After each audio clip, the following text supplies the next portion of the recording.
Olá, pessoal. Eu sou o professor Iramar. A nossa aula de hoje será de História. Tudo bem, pessoal?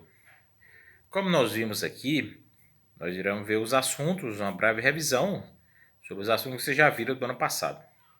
Então, nessa aula de hoje, nós iremos ver, pelo menos dar início, à chamada Era Vargas. Tudo bem, galera?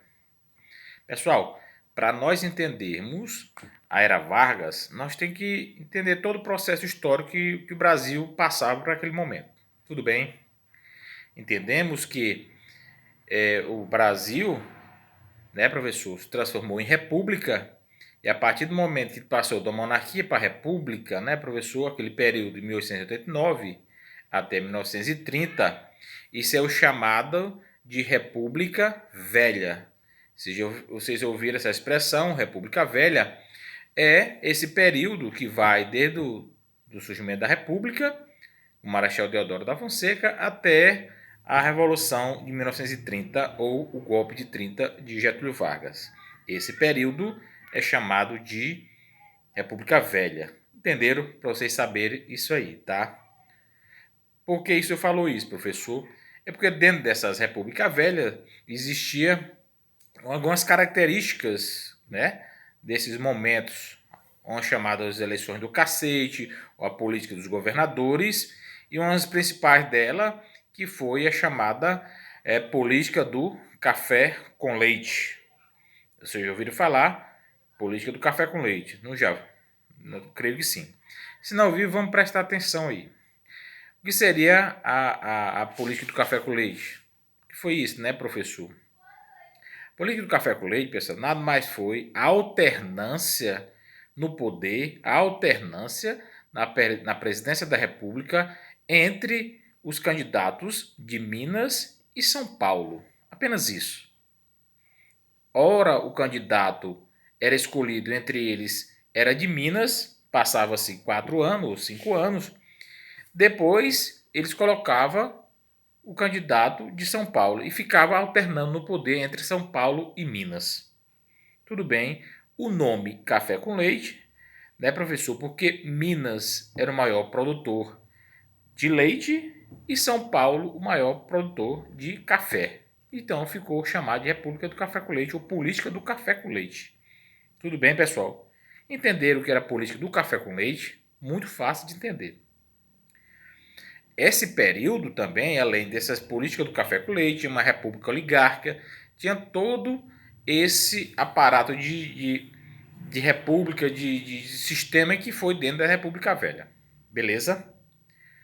A política do café com leite, pessoal, aconteceu, né, nessa fase aonde o presidente do Brasil na época era o Washington Luiz, salvo engano, era o presidente do país, ele era de São Paulo. E é o que aconteceu. Ele, pelo acordo entre São Paulo e Minas, o próximo candidato era para ser de Minas. Estão entendendo? E aí o Washington Luiz resolveu não apoiar o candidato de Minas. Resolveu o quê, né, professor? Apoiar então o outro candidato de São Paulo, o Luiz Preste. Isso aí quebrou, né, professor? Quebrou a política do café com leite. Quebrou o acordo entre São Paulo e Minas.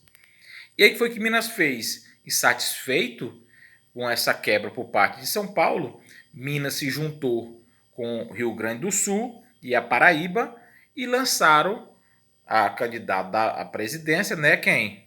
Getúlio Vargas, que era do Rio Grande do Sul, e escolheram o vice da chapa de Getúlio Vargas, o paraibano João Pessoa, que é hoje o nome da capital da Paraíba.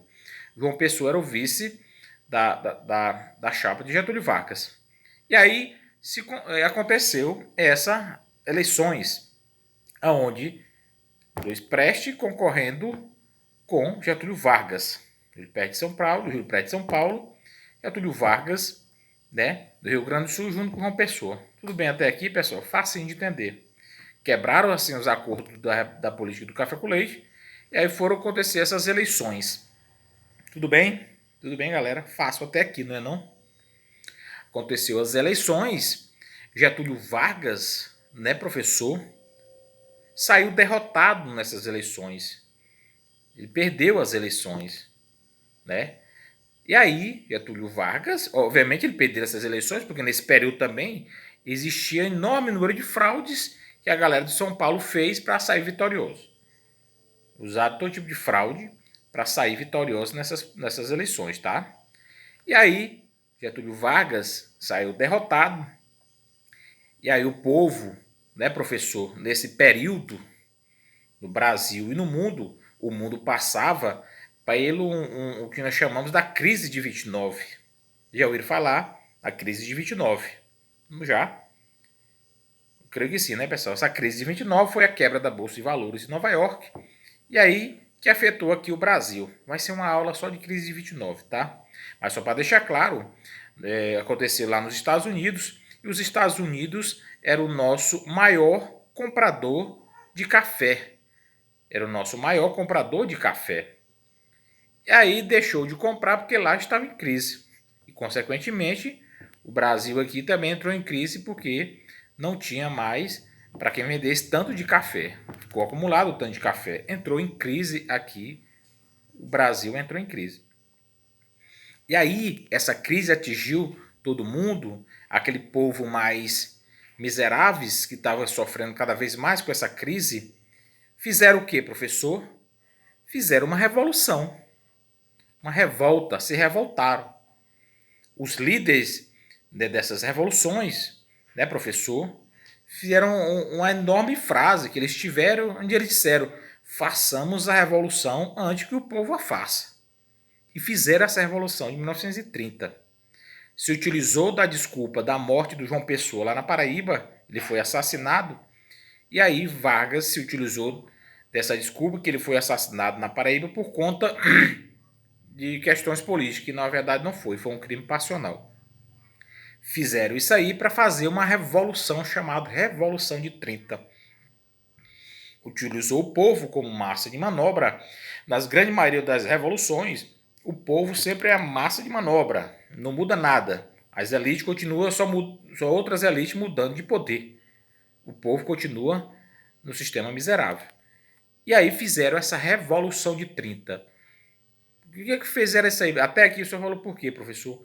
Foi nessa Revolução de 30 aonde Vargas, junto com a grande massa que ele fez de manobra, tirou do poder, né, professor Washington Luiz, antes que ele empossasse o outro presidente, e instalou provisoriamente Getúlio Vargas no poder da presidência do Brasil, da República do Brasil. Estou entendendo até aqui, pessoal? Estou indo muito rápido.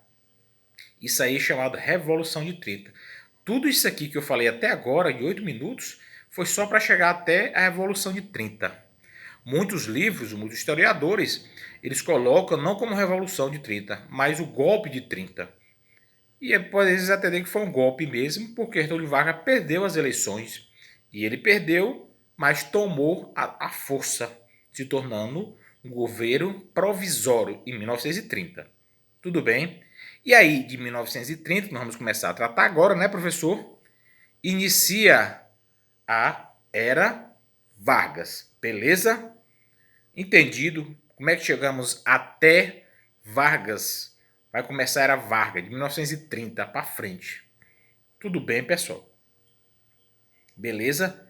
Então, vou parar esse vídeo aqui, vou gravar outro para não ficar muito grande, só um.